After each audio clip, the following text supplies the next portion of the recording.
Assalamualaikum warahmatullahi wabarakatuh. Masih bersama Geodesi Kota Palu, Geoteres Palu. Saat ini kami akan membahas beberapa metode atau beberapa software yang biasa digunakan dalam metode geodesik. Misalnya untuk deteksi air tanah, kami biasa menggunakan metode selam bersih atau sounding kedalaman, karena metode ini dipandang sangat baik dalam penetrasi lapisan akuifer bawah permukaan. Hanya saja metode ini pengukurannya secara vertikal, di mana titik tengahnya yang merupakan titik penetrasi, atau yang pembacaannya hanya di satu titik.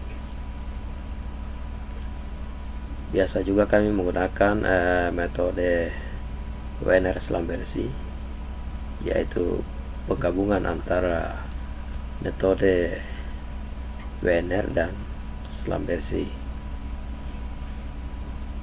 Metode WNR selam bersih ini cakupannya secara horizontal, namun penetrasi kedalamannya tidak begitu dalam dibandingkan dengan metode selam bersih. Namun untuk pengukuran yang simpel, untuk pengoboran di lokasi yang sempit, khususnya lokasi yang sudah ditentukan titiknya, kami biasanya menggunakan konfigurasi selam bersih atau sounding kedalaman, karena memang titiknya sudah ditentukan. Jadi kami hanya mencari posisi kedalaman lapisan akuifer air tanah. Jika kita disuruh mencari posisi-posisi kedalaman akuifer dengan lokasi yang sangat luas, lokasi yang bebas, maka kami bisa menggunakan metode WNR selam bersih. Bisa juga menggunakan metode WNR, tapi metode WNR selam bersih lebih baik, penetrasinya lebih dalam daripada konfigurasi WNR.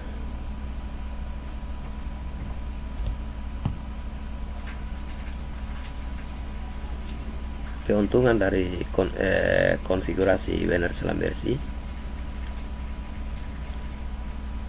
bisa membaca posisi-posisi lapisan batuan secara horizontal, di mana titik-titik terdekat dari lapisan akuifer bisa kita ketahui, di mana daerah yang batuannya tebal, lempungnya tebal, sehingga kita bisa menghindari lapisan batuan yang keras. Beda halnya dengan konfigurasi selam bersih, karena kita hanya mengukur di satu titik, jadi pembacaannya hanya di titik tengah yang terukur.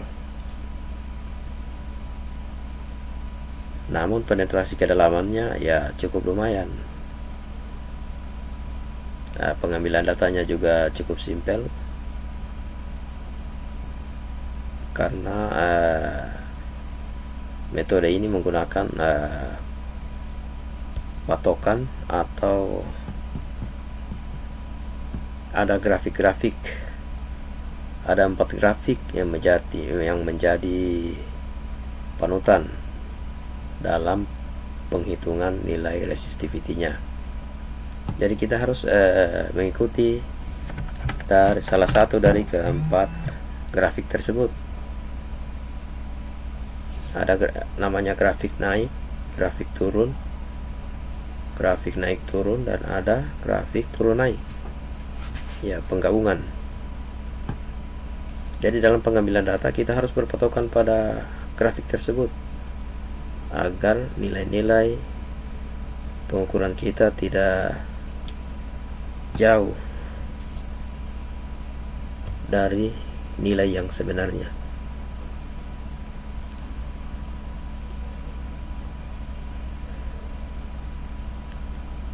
Ya, dalam jurusan fisika atau teknik geofisika, hal-hal seperti ini merupakan bidang mereka, dan mereka mempelajari sampai sedetail-detailnya karena memang jurusan mereka.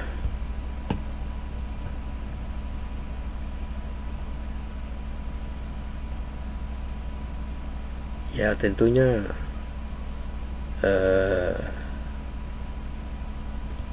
mahasiswa atau alumni dari geofisika, teknik geofisika, fisika bumi, sangat banyak menguasai teori-teori dan pengalaman dalam bidang geolistik.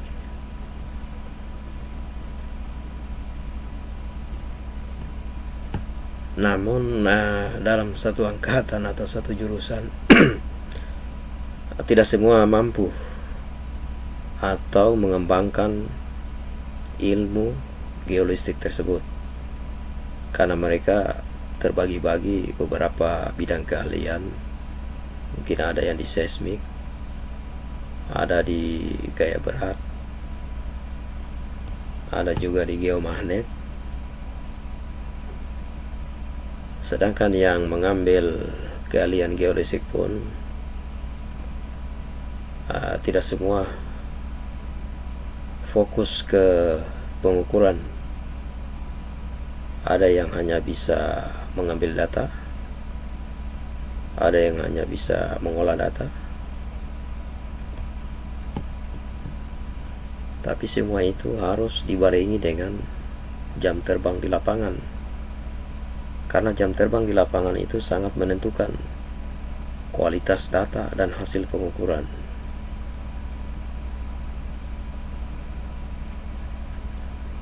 Kegagalan di lapangan merupakan suatu peningkatan bagi saya, peningkatan ilmu pengetahuan. Dengan gagalnya kita, maka ilmu kita akan bertambah. Kenapa kita bisa gagal? Apa yang membuat gagal?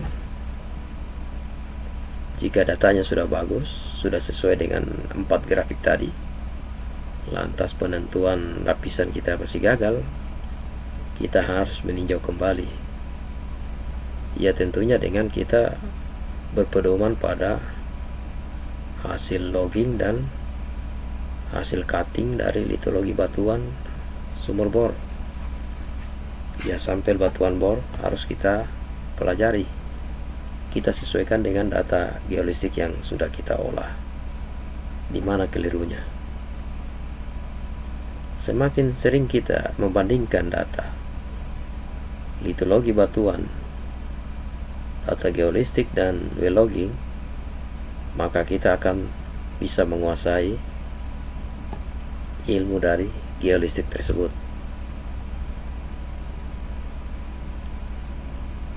Jadi teman-teman, adik-adik, dan rekan-rekan surveyor geolistik air tanah khususnya, marilah kita berbagi pengalaman.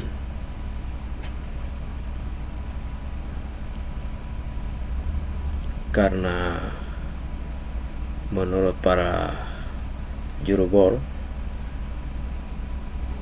tiada tukang bor itu yang hebat. Kenapa seperti itu? Karena setiap medan yang kita jumpai itu berbeda-beda. Jadi kita harus tetap belajar.